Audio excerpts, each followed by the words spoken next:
Boa noite a todos. Sejam todos bem-vindos a esse lugar de oração nessa noite. Queremos agradecer a presença de todos vocês, os irmãos da igreja, os visitantes também. A jovenzinha aqui, a amiga de Heloísa, né?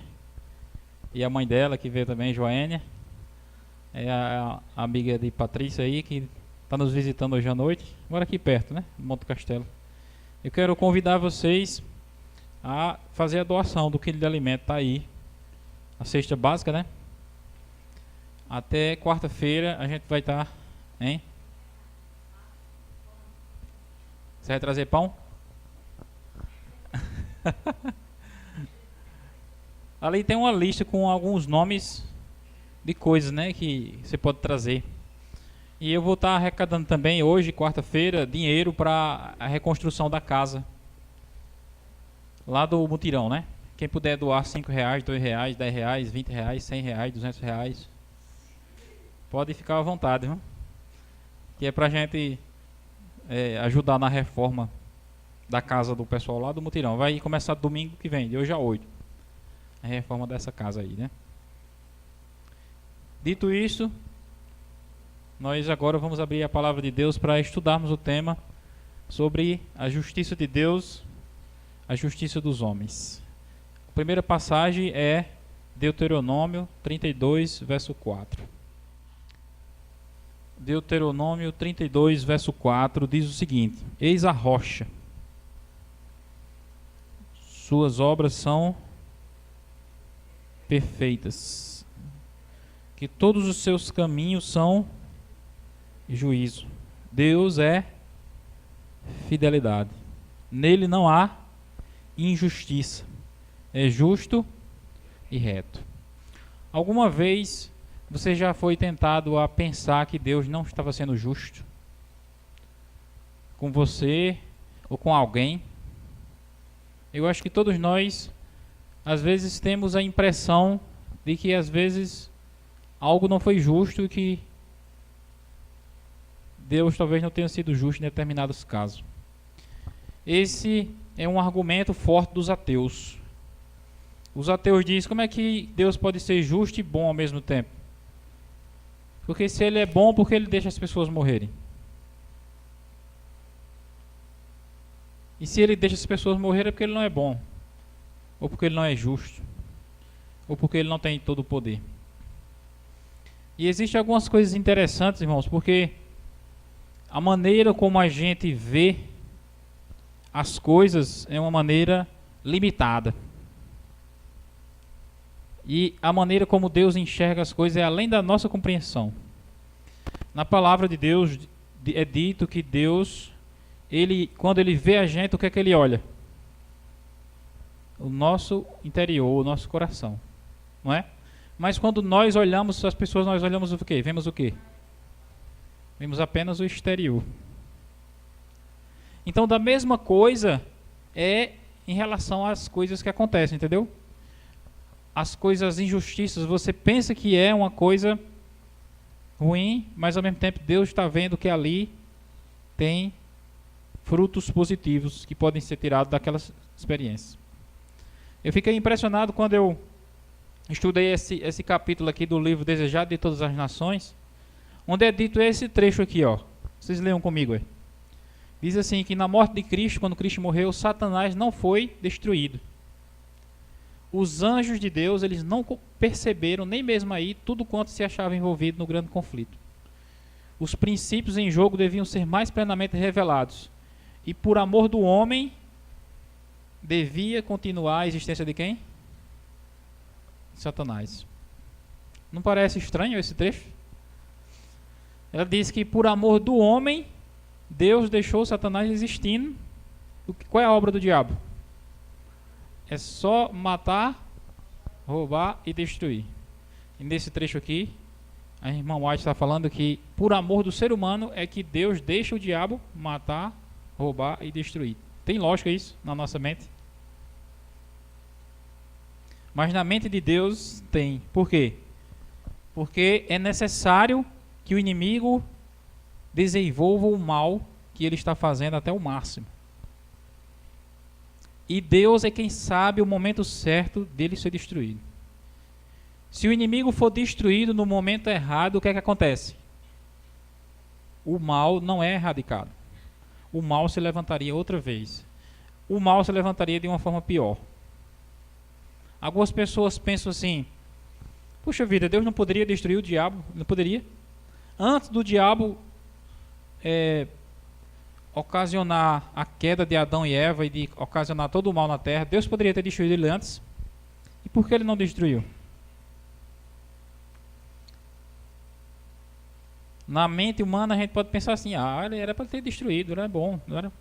Só que a questão é o seguinte: hoje eu e você sabemos que isso seria bom, mas na época tinha como a gente saber que seria bom ele destruir o diabo? Porque se ele tivesse destruído o diabo naquela época, o que era que os anjos de Deus iam pensar? Porque eles não sabiam quem era o diabo e o que o diabo ia fazer, entendeu? Aí Deus vai e destrói isso. Deus sabia o que o inimigo ia fazer, mas as pessoas não sabiam, os anjos não sabiam. Aí Deus destrói o diabo ali. E aquele tinha sido exatamente o argumento que o diabo tinha dito perante os anjos. Ele disse: olha, quando alguém discorda de Deus, ele mata. Aí se Deus mata o diabo, o que é que os anjos iam pensar? Ele estava certo. E a mesma coisa vem se desdobrando, a mesma história vem se desdobrando até hoje no mundo, né? O inimigo continua existindo e por amor do homem ele vai continuar existindo até o momento em que ele vai chegar ao máximo da sua maldade, onde vai chegar o ponto máximo em que ele deverá ser destruído. Nesse momento aí, então Deus poderá destruí-lo. Quando isso ficar patenteado na mente de quem? De cada pessoa, de cada ser humano. Por exemplo, aqui fala sobre os anjos. Os anjos não perceberam porque Deus não destruiu o diabo. Porque, de acordo com os anjos, ele pensou assim: olha, foi comprovado aqui que o diabo não presta, ele podia ser morto naquela hora. Mas aí Deus não destruiu o diabo naquela hora, na hora da morte de Cristo. E os anjos ficaram sem perceber, sem saber por quê.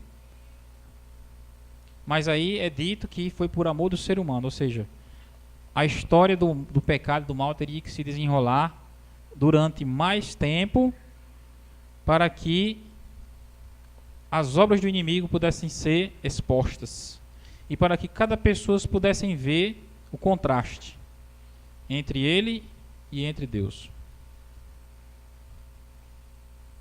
Não devemos julgar pela aparência. Aquilo que Deus escolhe para nós é o que nós mesmos escolheríamos se soubesse o que ele sabe. Compreendeu bem? Um dia, quando você estiver no céu e você chegar lá e Deus contar a história da sua vida, começando do começo até o fim, e você ver todas as coisas ruins que aconteceram, e você ver por que Deus permitiu aquelas coisas, se você soubesse o que Deus saberia, você iria dizer a Deus: ah, Senhor, é exatamente assim que eu ia querer mesmo que as coisas fossem. Porque só Deus é quem sabe o fim desde o princípio, nós não sabemos, né?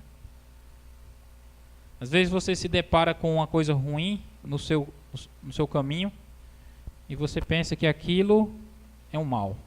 Mas todo mal Deus pode transformar em bem. E todas as coisas cooperam para os bem dos que amam a Deus, né? Derramou o terceiro anjo a sua taça sobre os rios e as fontes das águas. As águas se tornaram em sangue.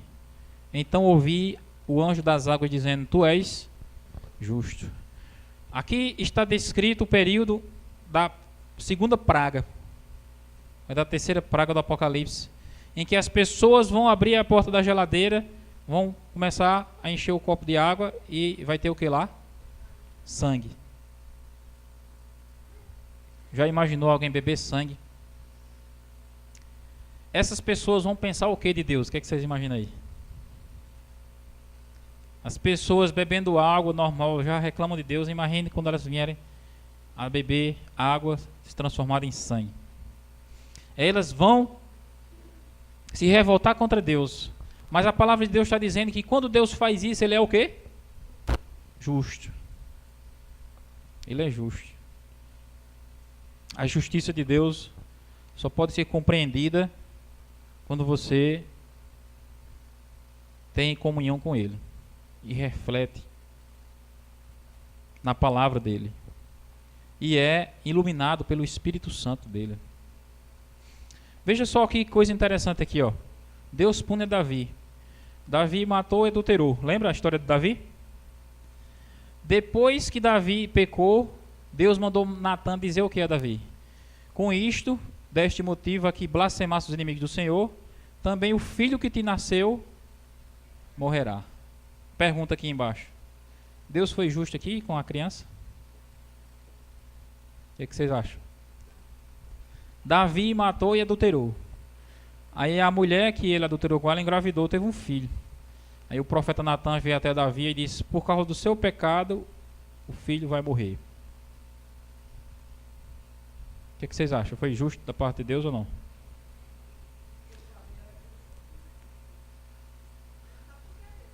Por que a gente acha que não foi justo?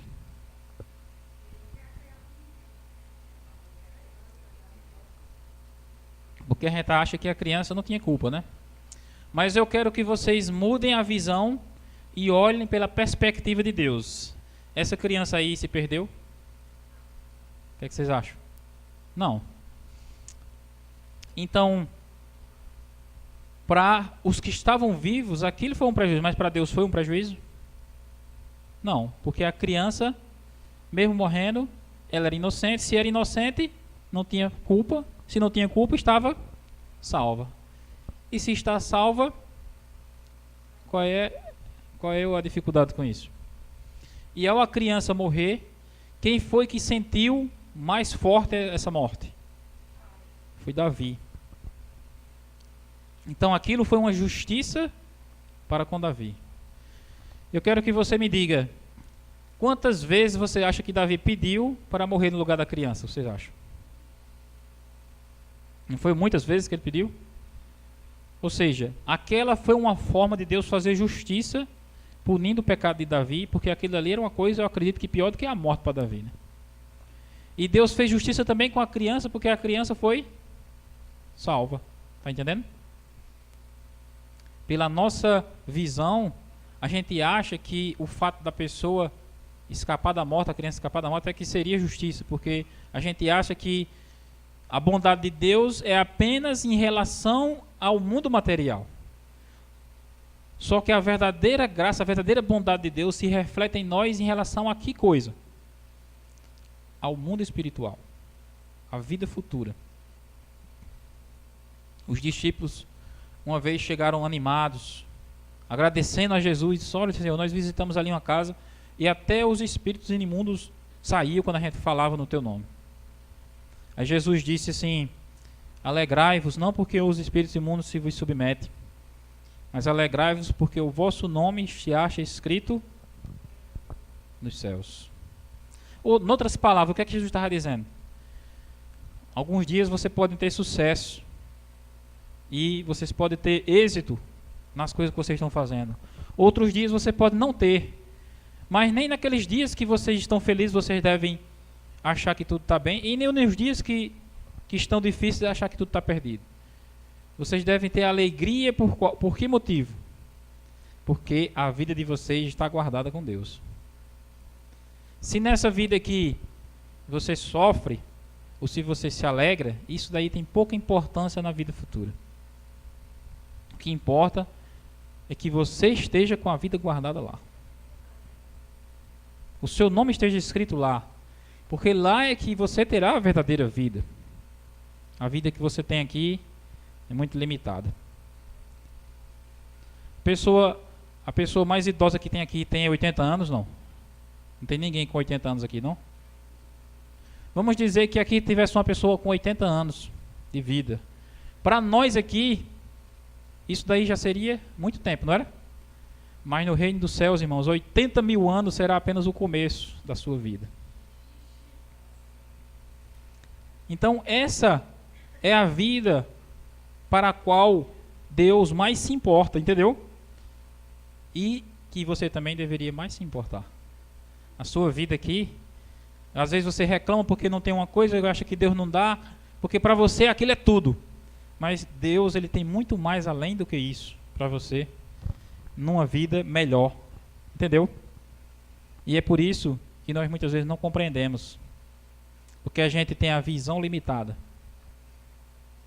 Então Deus, ele é justo. Deus foi justo quando mandou matar a família de Acã. Vocês conhecem a história de Acã?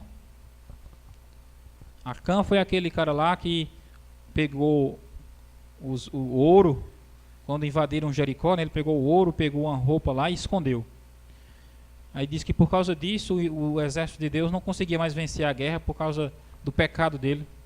Aí, como consequência, Deus mandou matar Acã, a mulher de Acã, os filhos de Acã, os irmãos de Acã, a casa de Acã, apedrejou, queimou e enterrou. Todo mundo. Pela nossa perspectiva, isso seria justo, porque Acã pecou e os filhos, os parentes, a mulher, todo mundo pagou. Isso não parece justo aos nossos olhos, né? A gente precisa entender o contexto em que isso aconteceu, né? Deus foi justo ao mandar exterminar mulheres e crianças. Você observa lá na Bíblia que ele mandava. Deus foi justo quando mandou apedrejar o violador do sábado. Essa história está registrada também, acho que é em Êxodo. E diz que um homem estava carregando lenha no dia de sábado. Aí disse que o pessoal viu e pegou ele e disse, não pode. Prenderam ele. Aí levaram até Moisés. Disse, Moisés, esse homem estava carregando lenha no dia de sábado, o que é que a gente faz com ele? Aí Moisés foi, disse, eu tenho que consultar a Deus. Foi consultar a Deus. E Senhor, o que é que eu faço com esse homem? Ele estava carregando lenha no dia de sábado. Se fosse você dizia o quê? Se fosse eu e você, a gente ia dizer o quê? Deixa o bichinho, né? Tem nada não. Tem nada demais não. Todo mundo faz isso, né? Mas foi o que Deus mandou fazer. Diz, toda a congregação apedrejará para que ele morra. E assim foi feito. E aquele homem foi apedrejado e morreu. Aos nossos olhos, isso parece ser uma coisa extremamente exagerada. Mas não é. Sabe por quê? Porque ali estava em jogo a santidade de Deus, a honra de Deus. Por exemplo, quando Eva comeu da fruta proibida, aquilo ali era uma coisa grave demais? Aos nossos olhos não era, mas aos olhos de Deus era por quê? Porque aquilo refletia uma inclinação, uma transgressão, uma desobediência plena para com os mandamentos de Deus. Se Deus tivesse pedido uma coisa extremamente difícil, aí ela poderia dizer assim, era difícil demais, eu resisti, eu tive que comer, né? Mas era uma coisa extremamente simples. Ela não estava nem com fome. E o fato dela transgredir foi de uma gravidade extrema. E nós temos a tendência de enxergar o pecado de uma forma leve, sabia? A gente tem a tendência de observar as coisas como não sendo nada demais. Por que a gente tem essa visão? Porque a gente observa o mundo e a gente vê as pessoas pecando sem parar e nada acontece com elas. As pessoas fazem o mal diversas vezes, às vezes você faz uma coisinha simples. E você diz, não é tão grave quanto o que aquela pessoa fez, então não é tão ruim diante de Deus. Mas o pecado, ele traz graves consequências e graves prejuízos para a vida humana, seja ele na sua forma mais grave, ou seja ele na sua forma mais branda. O pecado de Acã, ele foi um pecado que causou graves prejuízos ao povo de Deus quando foram adentrar a terra de Canaã. A terra poderia ser tomada de forma muito mais fácil, mas por causa da transgressão de Acã, os inimigos de Deus acharam que podiam derrotar Israel e passaram a se unir para combater Israel. E aqui dali foi um derramamento de sangue muito grande. E se ele não tivesse cometido esse pecado, não precisaria ter morrido tanta gente. Ou seja, da nossa perspectiva, a gente observa o seguinte: que Deus mandou matar o homem, a mulher e os filhos, e aquilo foi injusto. Mas na verdade, irmãos, muito mais injusto foi o que Acã fez, porque ocasionou a morte de milhões de pessoas. Não milhões, mas milhares de pessoas. Naquela época não havia tantos milhões assim. É basicamente ilustrando quando existem animais com alguma praga, entendeu? Em determinado curral tem aqueles animais que pegaram aquela praga, aquela doença. O que é que tem que ser feito com aqueles animais? Eles têm que ser sacrificados. A quem olha de forma ingênua, acha que aquilo é uma maldade. Puxa vida, estão matando os animais, não é? Mas quem conhece o contexto, sabe o perigo daquilo ali, percebe que aquilo era o melhor a se fazer. E realmente, irmãos, é a forma como Deus age. E é uma forma que eu e você muitas vezes não entendemos. Por que a gente não entende? Por que a gente não entende muitas vezes quando Deus faz justiça? É porque nossa mente é limitada, é uma mente carnal. É uma mente humana. É uma mente que tem uma visão limitada, só enxerga o que está ao redor. Existem umas pessoas que dizem assim, não, fulano não enxerga nem um palmo na frente do nariz, né? Porque ela tem uma visão limitada, não percebe as coisas. Eu gostei muito de um livro que eu estava lendo, do Doug Batchelor, O Milionário na Caverna. Ele conta a história que durante a juventude dele, ele era ateu. E ele era revoltado com Deus. Ele usava drogas e ele vivia sempre questionando a Deus. Ele dizia, Deus, por que o Senhor é tão mal comigo? Por que o Senhor permite que eu sofra desse jeito? Por que o Senhor permite que eu tenha nascido nesse lugar e que meus pais sejam tão ruins comigo? E ele ficava questionando a Deus, né? Aí diz que depois, com o tempo, ele começou a conhecer a Bíblia, se converteu, aí se batizou na igreja, aí deixou de ser ateu. Aí ele teve um filho. Aí disse que o filho dele cresceu, mais ou menos por 6 para 7 anos, o filho dele adoeceu, 5 para 6 anos. Adoeceu lá de uma doença e disse que essa doença tinha que dar uma injeção no osso da coluna do filho. Não sei nem que doença era essa, parece que era meningite, alguma coisa assim. Aí disse que o médico chegou na casa dele, né? Ele chegou na casa dele, levou ele para o médico. Aí o médico disse, olha, a gente vai dar anestesia, mas mesmo com a anestesia ainda vai doer. Ainda vai doer. Então a gente pede que você segure na mão do seu filho aqui, na frente dele, e olhe nos olhos dele e dê força a ele, porque eu vou dar a injeção aqui nas costas dele e vai doer. Aí disse que o pai segurou a mão do filho aqui, ó, e ficou olhando nos olhos dos filhos e pedindo que o filho tivesse força, que dá tudo certo, e contando aquela história. E o filho sorrindo, né? Daqui a pouco o médico empurrou a agulha nas costas do filho. Aí chega assim, gembrou, né? Se entortou. Aí começou a correr lágrima dos olhos. Aí começou, ele estava sorrindo para o pai. Aí de repente começou a ficar com outra feição para o pai.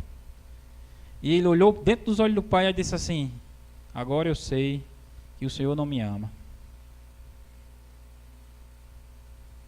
Como é que o Senhor permite uma pessoa fazer isso comigo? Esse irmão Doug, né? Ele disse que nessa hora ele se lembrou de quê? Ele se lembrou da vida dele, porque era exatamente as coisas que ele dizia para Deus: o Senhor não me ama. Como é que o Senhor permite que essas coisas aconteçam comigo? E é exatamente, irmãos, a realidade. Nós perguntamos e dizemos essas coisas porque nós não compreendemos. Nós não achamos sentido na dor, mas Deus sabe o motivo pelo qual a dor é necessária. E a dor faz parte da experiência humana, né? Através da dor que nós aprendemos e que nós também nos curamos. Aqui, ó, tem uma história interessante. Em Isaías 55, diz assim: os meus pensamentos não são os vossos pensamentos, nem os vossos caminhos os meus caminhos. Porque assim como os céus são mais altos do que a terra, assim os meus caminhos são mais altos do que os vossos caminhos, e os meus pensamentos mais altos do que os vossos pensamentos. Aí está explicado o motivo pelo qual a gente não entende muitas coisas que Deus faz. Existem pessoas que às vezes Deus abençoa elas e em vez de elas agradecer, elas reclamam. Em vez de agradecer, reclamam. Eu até contei uma história aqui outro dia da criança, né, que ela estava em casa e disse que assistindo televisão e de repente o pai estava com a mão na cabeça assim e preocupado e um monte de conta em cima da mesa assim, era papel de água, de luz, fatura de cartão, dívidas em cima de dívidas.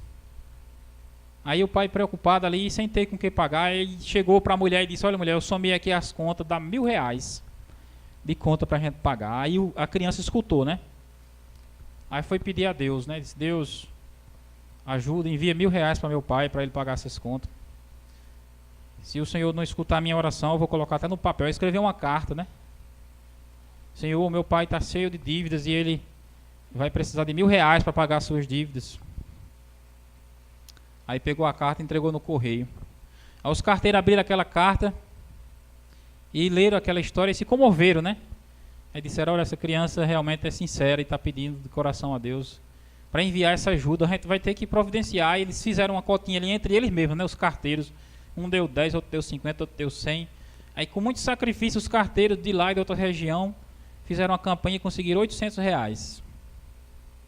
Chegou perto de 1.000, né? E botaram no envelope para entregar na casa do rapaz lá. E o menino pegou a carta e viu, aí estava lá: Deus lhe respondeu, mandou dinheiro para ajudar as dívidas do seu pai. Aí a criança ficou alegre, né? Pegou, aí mandou outra carta para Deus, agradecendo, né? Aí diz: Deus, obrigado porque o Senhor ouviu minha oração, minha carta e respondeu, mandou o dinheiro, mas a próxima vez que o Senhor responder, manda em cheque, porque o Senhor mandou em dinheiro, os ladrões dos carteiros roubaram R$200. Infeliz dos carteiros, pegaram os 1.000 que o Senhor mandou e tiraram R$200. Quer dizer, é mais ou menos isso, né? Deus, ele lhe abençoa e você acha que aquilo ali é pouco, né? E aquilo ali é uma coisa normal, uma coisa natural, você pensa assim, né? Então observa, né, a vida, os sentidos que você tem, os olhos, a audição, o paladar, a capacidade que você tem de andar, de estudar, de ler, de aprender, de orar. Você acha isso normal, natural, mas tudo isso é o quê? É um presente de valor. Qual é o valor disso? É possível calcular? Não tem como calcular. E não tem como ninguém produzir isso. Não tem como ninguém produzir. É um presente que Deus nos dá e por isso nós deveríamos sempre ser gratos a Deus. Aqui, olha, a limitação do juízo humano. Nessa história aqui, ela reflete o quanto o ser humano é limitado na maneira de julgar as coisas. Aqui é o episódio de Paulo na ilha de Malta. Houve um naufrágio e nesse naufrágio estava Paulo e outros homens, né? E eles caíram na água e foram nadando até chegarem nessa ilha chamada Ilha de Malta.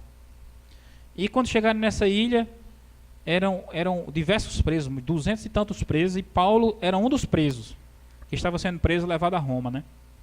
Mas devido ao naufrágio, eles tiveram que ficar nessa ilha. O que é que acontece? Todos eles ali chegaram na ilha, estavam tudo molhado, tudo com frio, aí fizeram uma fogueira. E todos ali se sentaram ao redor da fogueira para se aquecer, né? Aí um pegava um graveto e jogava na fogueira, outro pegava lenha e jogava na fogueira. E a fogueira ia se diminuindo, eles iam jogando coisa para ir acendendo na fogueira, né? Daqui a pouco Paulo pegou um graveto, um molho de graveto, aí disse que na hora que ele ia jogar dentro da fogueira, pulou uma cobra do molho daqueles gravetos e se pegou na mão de Paulo aqui, ó. Uma víbora venenosa. Aquela cobra era tão venenosa que a morte era instantânea. Sabia? Era na hora que ela mordeu, a pessoa morria. Os moradores daquela ilha Malta sabiam disso. E eles chegaram assim e olharam para Paulo e disseram: esse homem deve ser muito ruim.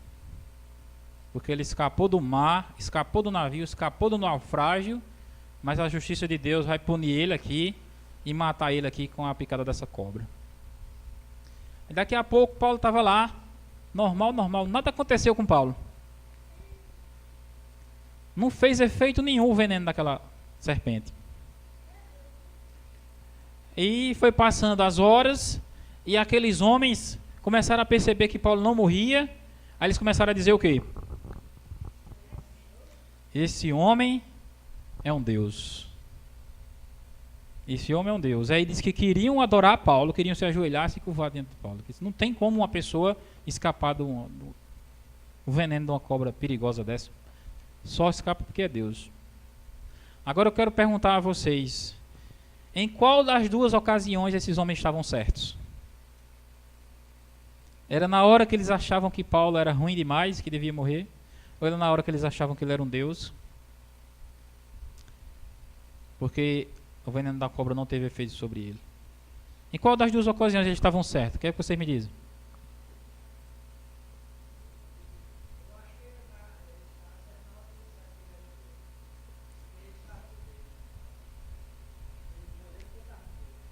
Nas duas ocasiões, eles estavam errados. Nas duas ocasiões estavam errados. Porque nem eles acertaram ao dizer que Paulo era um homem que ia ser punido por Deus por causa da picada da serpente. E nem acertaram dizendo que ele era um Deus. Porque eles queriam que Paulo tivesse a forma daqueles deuses pagãos que ele adorava. E nenhuma coisa estava certa nem a outra.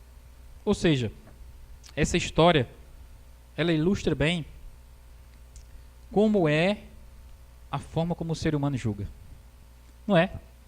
A forma como o ser humano vê as coisas. Uma forma completamente equivocada. Jesus uma vez chegou para os apóstolos, aí perguntou, quem vocês dizem que eu sou? Aí uns diziam, não, tu é João Batista, outro dizia, não, tu é Elias, outro dizia, não, Jeremias, não, tu é Isaías. Eu quero perguntar a vocês, qual deles estava certo? Nenhum. Nenhum deles tinha senso de justiça para compreender quem era Jesus. E assim é o ser humano. A Bíblia diz, irmãos, que no tempo do fim surgirão muitos falsos profetas e falsos cristos. Nessas pessoas, nesses falsos profetas, nesses falsos cristos, as pessoas acreditam. Sabia? Porque eles vêm exatamente com o objetivo de enganar. Eles eram pagãos. Do mesmo jeito é a compreensão humana. Jesus, ele disse assim em João 16, acho que é verso 3, ele diz assim, chegará o tempo em que aqueles que vos matarem julgarão com isso tributar culto a Deus. Quer dizer, a pessoa fazendo a obra de Deus, pregando o evangelho, e outras pessoas querendo matar as pessoas que estão fazendo a obra de Deus e achando que com isso estão servindo a Deus. É uma compreensão muito equivocada da obra de Deus, da justiça de Deus. A justiça dos homens, ela falha. A justiça de Deus não falha. A justiça dos homens, ela é injusta. A justiça de Deus, ela é justa. A justiça dos homens, ela é desigual. A de Deus, ela é imparcial. A justiça dos homens, ela é demorada. A de Deus, ela é no tempo certo. A justiça dos homens, ela é mutável. A de Deus, ela é imutável. A justiça dos homens sempre tem alguma brecha. E na justiça de Deus não há brechas. A justiça dos homens, ela vem da terra. A justiça de Deus vem do céu. A justiça dos homens, ela condena. E a justiça de Deus redime. Bem? Aqui, olha. Com Deus não existe injustiça e nem existe impunidade. Algumas pessoas dizem assim, Deus tarda, mas não falha, né? Mas Deus nem tarda nem falha. Ele age sempre na forma certa, no tempo certo e com as armas certas, com os meios certos. Aqui em Mateus 7, verso 1 e 2 diz assim, com o juízo com que tiveres julgado, sereis julgados vós, e com a medida com que tiveres medido, vos hão de medir a vós. E é exatamente com esse pensamento, irmãos, que eu quero concluir aqui, ó, é a regra de ouro, que está em Mateus 7, 12. Tudo quanto, pois, quereis que os homens vos façam, assim fazei o vós também a eles, porque esta é a lei e os profetas. Quando a gente lê essa passagem, o que dá a entender é que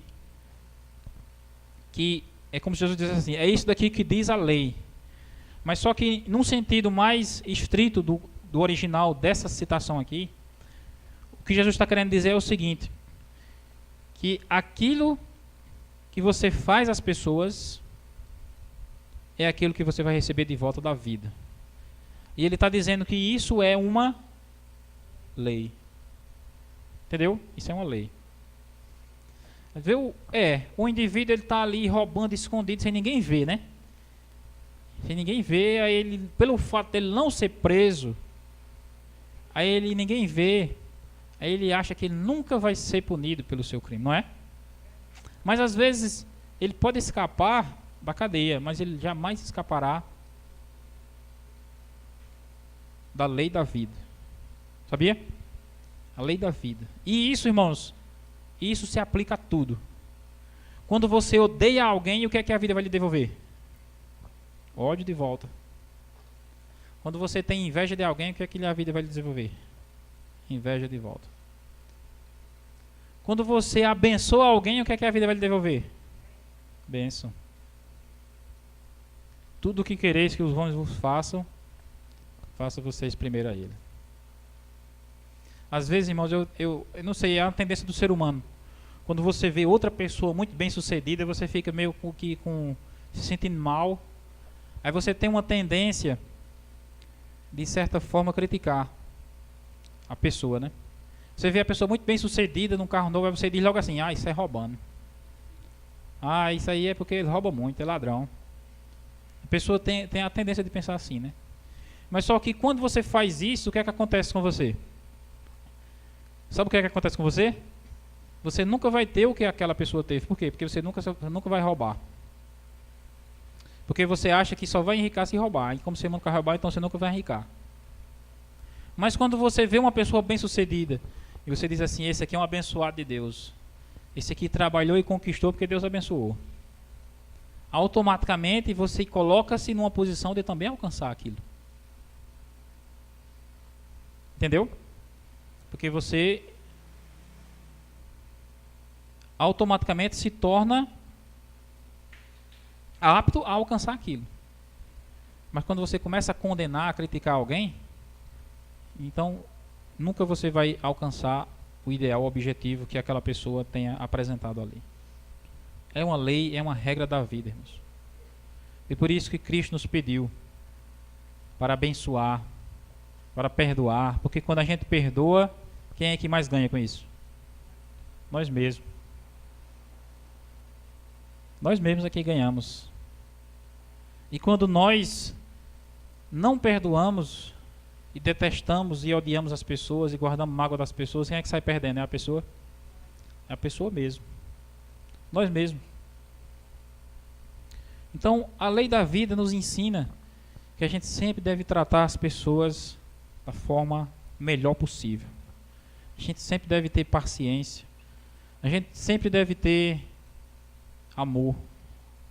E quando nós fazemos isso, é isso que a vida vai nos devolver em troca. Não é? Essa é a mensagem que conclui essa palavra aqui que eu transmiti para vocês nessa noite. Que Deus nos abençoe. Que o Senhor nos ensine a confiar nele, né? Porque muitas das coisas que ele faz, elas não são compreensíveis para nós agora. Mas nem por isso ele é injusto. Jesus ele falou para os discípulos assim, ele disse, o que eu vos falo, vós não compreendereis agora, mas compreendereis depois. E o que Deus faz para salvar o ser humano mesmo não consegue compreender na sua mente. A mente humana não é capaz de compreender a maneira como Deus age para salvar a nós.